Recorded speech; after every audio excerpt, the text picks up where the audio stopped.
Hi everybody, this is Joe Kulas once again. This video is to kind of talk about the best AR-15 for your use.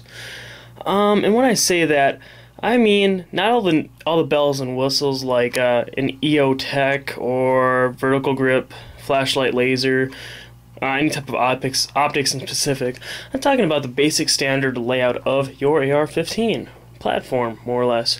And what I mean by that, I'm going to start off with stocks, for example. On the M16A2 version, the fixed stock is the most common version of a stock. And that's with the fixed carry handle, and I'll get to that later. But, for example, fixed stocks, they have a huge disadvantage when you're going to get to things like wearing body armor or plate carriers of any sort or tactical vests. They have a huge disadvantage. So when you're thinking about that, it's definitely something to consider. Now, most people, you got your standard M4 stocks. They work great. You got, commercial, mil-spec. Not a huge, complete difference there and whatnot, but, I mean, retractable stock. And then you have, your neater stocks, like the Magpuls.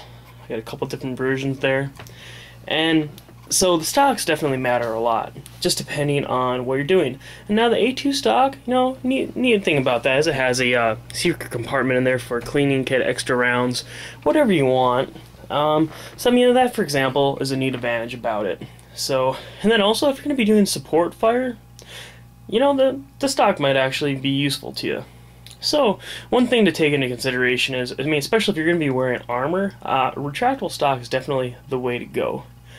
Alright, now next thing I'm going to get onto is barrel length. For example, I got a 20-inch barrel on the A2 right there, the first one. And it works great. It's very accurate. ARs and AR-15s in general, they're accurate for several hundred yards, just the standard 16-inch models. 300 yards isn't really that big of an issue if you have decent sights or your gun's at least sighted in decently. So the 20-inch barrel just gives it that much more accuracy and for a further range. And then the twist rate also matters per the barrel. And then also the grain ammo you're going to be using. So barrel definitely matters. And then also, this is more of a class 3 SBR type thing, but also even in those 16-inch barrels, they get to be a little heavy and whatnot. And for the overallness, lightweight of the gun, you can go for a short-barreled rifle like I have here. The barrel comes out right to the very end of the forend, and it makes the gun amazingly light, really quick and easy to draw up, and especially with the EO Tech on there, very, very quick, very fast sight adjustments to, well, but it definitely has a huge advantage there. And so, having a short barrel, especially if you're building something for a shit hit the fan type scenario, a short barrel rifle might be the way for you to go. But, like I said, there's definitely the accuracy advantages for, your 20-inch, 24-inch barrels. But even that, that's a Lothar Walther barrel I got on there. Even that, 200 yards is no problem. 300 yards with that EO Tech is kind of cutting it. The iron sights can do it. Am I having, 1-inch groups? No. They're about 4-inch maybe, I'd say max. But we have a steel target. I can hit that thing pretty darn easy. So, but that's the thing. Even though you have a short barrel, you can still exceed the limits quite a bit. Now with that, I'm actually going to talk about the overall length of the gun, because you can see it has this 20-inch barrel with that full fixed stock. That's a pretty hefty gun. Now going inside houses and all that fun stuff, it's definitely kind of an issue, or doing any type of urban combat, like I said, for example, shit hits the fan type situation. That is not going to be your friend by any means. It's going to be a pain in the ass. And yeah, so definitely something with a collapsible stock, whether it's a 16-inch barrel or not, it's just the smallness and the compactness of it definitely proves to be more reliable. Well, sorry, not reliable, that's not the right word. More efficient is the word I'm going to go for. And then the fact, too, that's much more lighter weight. So the overall length is definitely a big issue there. And when I do say that, I'm going to grab this one thing. For example, I have a Ace AR-FX. It's a fixed but short stock. This is something that you definitely don't want. I bought it. It looks really neat. It's a very badass looking stock. But the thing is just too short. Now the AR-FX think it's the E or AR-FX something. They have like a fixed version that's about the same length as that. Those are really nice, but you know, I mean, like I said, the overall length is a huge issue. And then again, it just depends on what you're building it for. If you're building a target competition, you know, match rifle, you're gonna want that longer barrel. You're gonna not necessarily want the fixed stock, but you know, it's definitely options, like I said. Now, there's another thing that kind of matters. Lower receivers. Now, you don't really want to get anything really cheap like a Delton, or I personally hate DPMS, or some really off-brand that you've never heard of. You want to get a pretty good lower receiver, and then also with that lower receiver, you want to buy a good parts kit. You know, Bushmaster, Rocky River Arms, or Rock River Arms. Sorry. You know, you want to buy something it's worth it. You don't necessarily for example, on most of my ARs, I got like a Israeli grip. You don't need anything, you know, neat like that. That standard grip, it's amazing. You know, it's a really good grip, but for comfort, you know, personal comfort, even like a front grip or that, you know, it's all kind of the user's preference. So that's definitely something to go for. And then even in my SBR, I have a Chip McCormick trigger. That thing, it makes follow-up shots very nice, very well.